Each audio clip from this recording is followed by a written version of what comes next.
Tenses அப்படின்னு சொன்னால் காலம், ஓகேங்களா. இப்போ ஃபியூச்சர், இந்த ஃபியூச்சரும் ப்ரெசண்ட்டும் கிட்டத்தட்ட சேம் தான். நடுவில் மட்டும் வில் ஆர் ஷால் வரும், அவ்வளோதான். வேணா பாருங்களேன், subject plus will or shall plus present வரும். Subject plus will or shall plus இங்கே மட்டும் கண்டினியூஸ்க்கு மட்டும் பி வந்து நடுவில் வரும். அடுத்தது வந்து பாருங்கள், subject plus will or shall plus have, இங்கே வந்து ஹேவ் மட்டும் தான் வரும், ஹேஸ் வராது. அதே மாதிரி இங்கே ஹேவ் ஹேஸ் சார் எதுக்கு சார் பயன்படுத்தலாம்னா, ஹேவ் அப்படிங்கிறது வந்து பார்த்திங்கன்னா ஐ வி யூ தே, இதுக்கு நம்ம ஹாவ் யூஸ் பண்ணலாம். ஹீ ஷீ இட்டுக்கெல்லாம் வந்து நம்ம ஆஸ் தான் யூஸ் பண்ணணும். ஆனால் இங்கே ஹாவ் மட்டும்தான் நம்ம யூஸ் பண்ணணும், ஓகேங்களா. ஃப்யூச்சர் பர்ஃபெக்ட்னா நாளைக்கு ஒரு செயல் குறிப்பிட்ட நேரத்துக்கு முன்னாடி முடிஞ்சிருக்கும், அதுதான் future perfect. So subject plus will or shall plus have plus past participle. அடுத்தது வந்து பாருங்கள், subject plus will or shall plus have plus been plus verb plus ING. இப்போ இது வந்து என்னென்னா ஃபியூச்சர் பர்ஃபெக்ட் கண்டினியூஸ், ஓகேங்களா.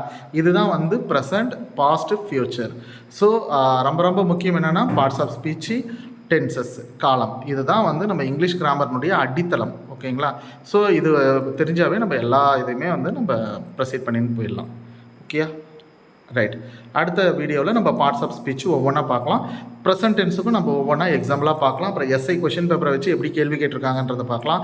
ஜிடி கொஷின் பேப்பரை வச்சு எப்படி கேள்வி கேட்டிருக்காங்கன்றதை பார்க்கலாம். குரூப் 2 2A அதில் எப்படி கேள்வி கேட்டிருக்காங்கன்னு பார்க்கலாம். எஸ்எஸ்சி எக்ஸாமில் எப்படி கேள்வி கேட்டிருக்காங்கன்றதை பார்க்கலாம். தொடர்ந்து வீடியோ பாருங்கள், லைக் பண்ணுங்கள், சப்ஸ்கிரைப் பண்ணுங்கள், ஷேர் பண்ணுங்கள். God bless you. All the best.